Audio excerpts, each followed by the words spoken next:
ERCOT's request for people to reduce their use this evening worked. Demand peaked at a new high as Texans used just over 78,000 megawatts of energy today.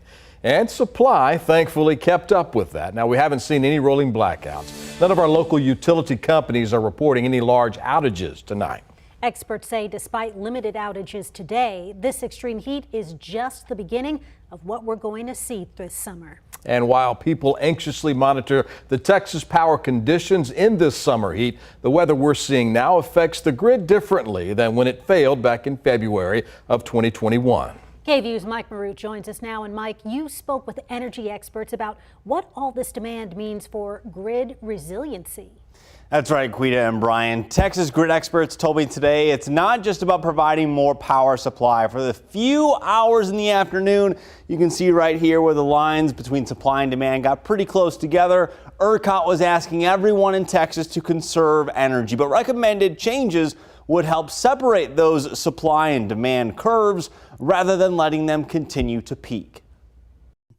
Texas power plants creating more electricity than anticipated Monday after a request to conserve energy from the Energy Reliability Council of Texas. There's a word for conserving every day. It's called energy efficiency. And energy efficiency is about productivity, not just using less. Allison Silverstein advised the Public Utility Commission in the late 90s when ERCOT was restructured, then went to work at the Federal Energy Regulatory Commission from 2001 to 2004. She says extreme weather was discussed back then, but not enough. We assumed we could keep doing the things we had always done and the grid would keep working. And that was it.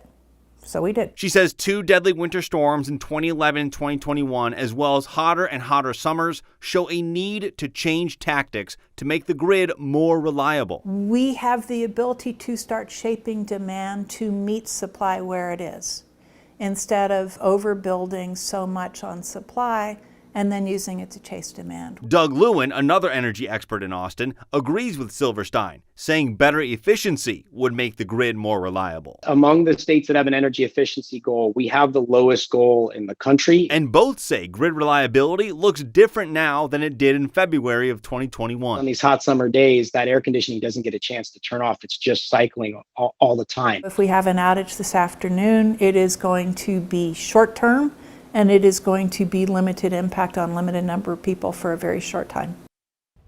Now, like I was mentioning earlier, Silverstein and Lewin both talk about grid reliability. It's also about lowering that demand rather than just increasing the supply. Now we're talking about using smart thermostats if you can. If you can afford it, get some solar panels and maybe a battery or something to store that extra energy. But also a pretty simple way to save energy or save costs on energy spending is just insulating your home. Those are all great ways to be able to do that.